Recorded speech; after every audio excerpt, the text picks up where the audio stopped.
के द्वारा आपने बड़ा महावीर प्रश्न श्रवण किया। हाँ यदुवंश का चंद्रवंश यानी यदुवंश कैसे चला। हाँ और चंद्रमा पूर्व जन्म में को बनिया रह और भैया गा रहे हैं, बता रहे हैं, शुरू में बोले कि आज चंद्रवंश का गीत और गा रहे हैं कहाँ से? सूर्यवंश। और का चंद्रवंश का एक भी वार्ड कहीं नहीं बोला। यानी भगवान कन्हैया का जन्म हो गया तो भगवान की पावन लीला गाना चाहिए, तब पीछे का इसको कोई मतलब नहीं है। क्योंकि जहाँ पहुँचो करी तो बताए दादा। कहना है मास्टर, कहना है तो बात देखिए, जब पुरुरवा का जन्म हो गया कवि ने लिखा है होता क्या लिखा है? कि मोरे रामा हो मोरे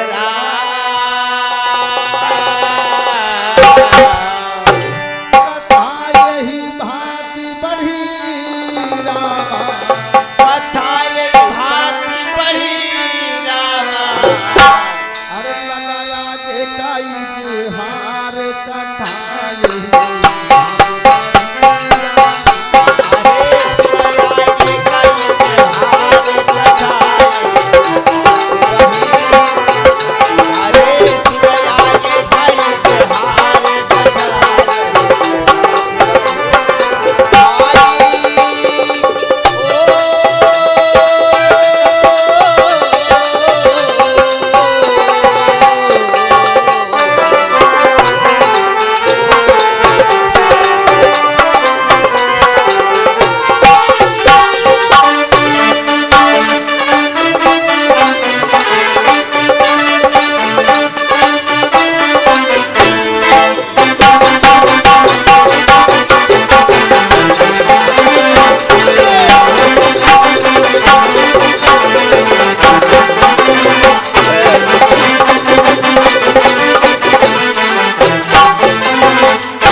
कहना है कि सुमिरो आदि गणेश अरे वाह पंचकार हो बनाई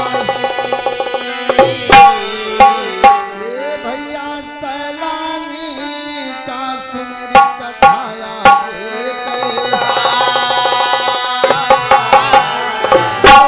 रामा सैलानी का सुमेरी कथाया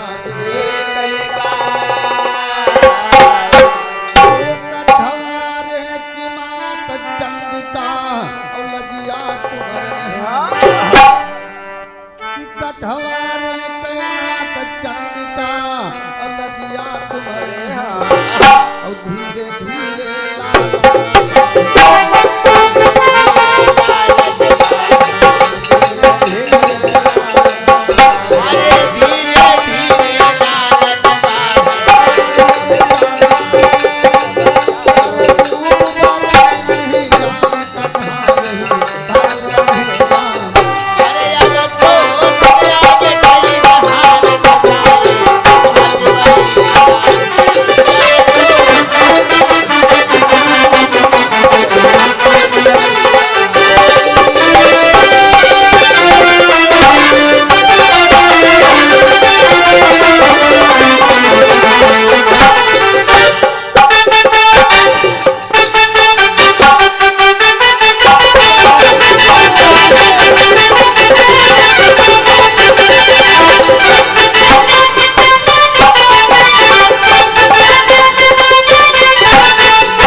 बुद्ध से पुरुरवा हुए। आवाज बढ़ाओ, आवाज में कम है।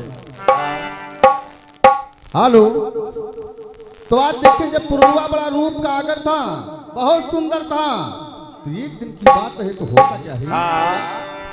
एक दिवस की बात, अरे वाह, इधर नारद मुनि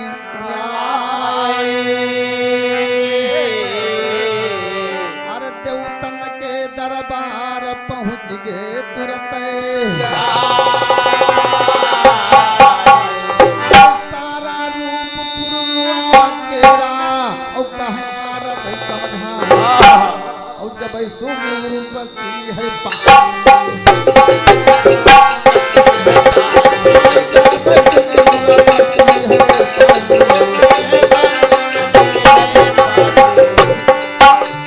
भैया मोरा मन मानन सच्चाई बताए ही बात बड़ी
स्वर्गलोक को देवताओं के धाम पे पहुंच गए और देवता सब बैठे थे और पुरवा की पढ़ाई कर रहे हैं नारद बाबा और कह रहे हैं इतना सुंदर लड़का आज तक हमने नहीं देखा है। अरे वाह! इतनी बात जब उर्वशी के कानों में पड़ी तो उर्वशी विचार क्या चल के देखा जाए।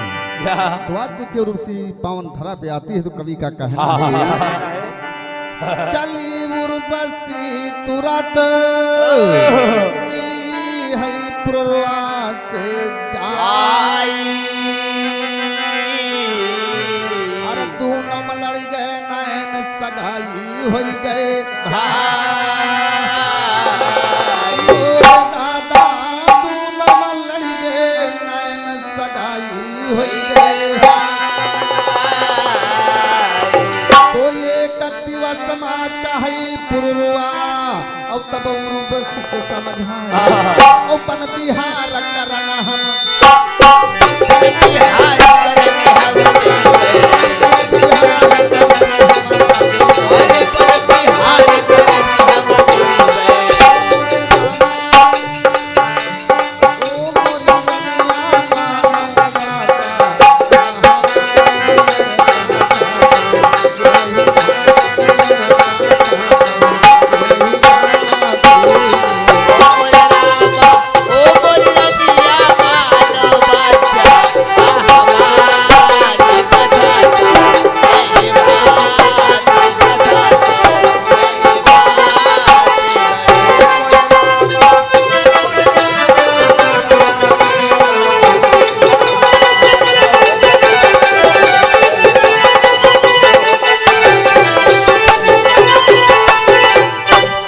और हमारे घर मालिक भैया जी के द्वारा राष्ट्रीय 101 रुपए का दान है।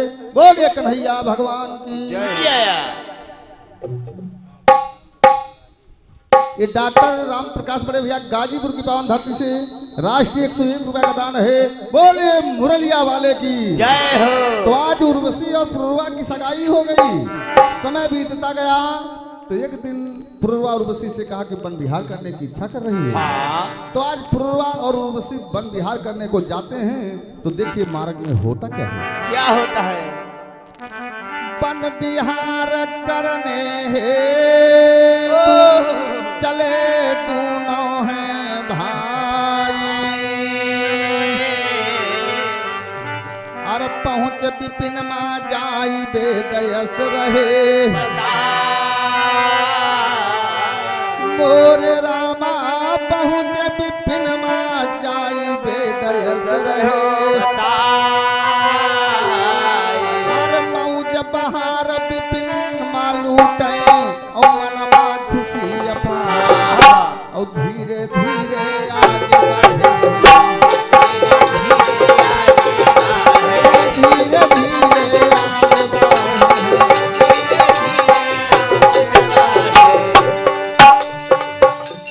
मैया मोरे पहुँचे ब्रह्म के दरबार यही बात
विहार कर रहे थे और वन विहार करते करते धीरे धीरे ब्रह्मा के दरबार में ब्रह्मलोक को पहुंच गए।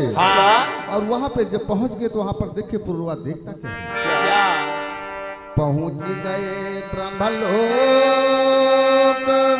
नारिया कपड़ी दिखाई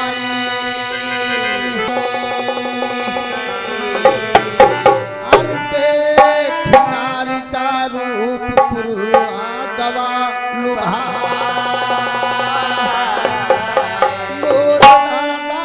देख नारी का रूप पुरुरवा गवा उर्वशी से कहने लगा मानो बात यही नारी संग ब्याह करेंगे।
पंजरौली के निवासी प्रकाश बड़े भैया के प्रताप बड़े भैया प्रकाश बड़े भैया पंजरौली के निवासी 51 रुपए का दान है। बोलिए मुरगिया वाले की। तो आप देखिए उर्वशी से पुरुरवा कहता ब्रह्मलोक में एक देखा सुंदर नारी खड़ी है और कह रही प्रिय इसके साथ में मैं शादी करना चाहता हूँ। अच्छा ये हमका बहुत नीक लागत है दादा। तो ये कथा यानी सुखदेव जी को परीक्षित जी सुना रहे हैं। यानी परीक्षित जी को सुखदेव जी सुना रहे। परीक्षित जी ने कहा कि हमारे शंका है मुनिवर। आइए तो कहा किस बात की शंका है? तो कहना है कहे परीक्षित भूप मुनि तुम दियऊ बताई और शंका दिल माया का भरम तुम दियऊ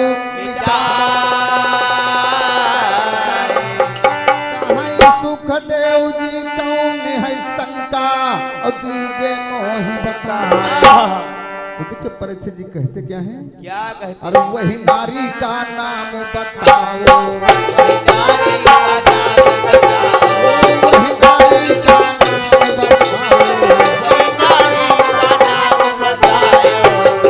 ओ मोरे मुनिवर अरे शंका दिया निकाल बताई भाग लगी राम।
परीक्षित जी के शंका हो गई सुखदेव जी से प्रश्न कर दिया। हाँ। ये बताइए नाथ, वो जो नारी पूर्वा को ब्रह्मलोक में मिलती है, हाँ। बड़ी सुंदर नारी है, उसका क्या नाम है?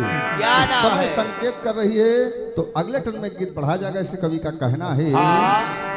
कि मिली कथा जो मोह ग्रंथ से रहो सुनाई, गुरु है राजा राम छान का दीन बनाई। तो यादव कुल में जन्म लिहिन है कि सुंदर जाति यही हम हूँ रहित पैसठ हम भैया।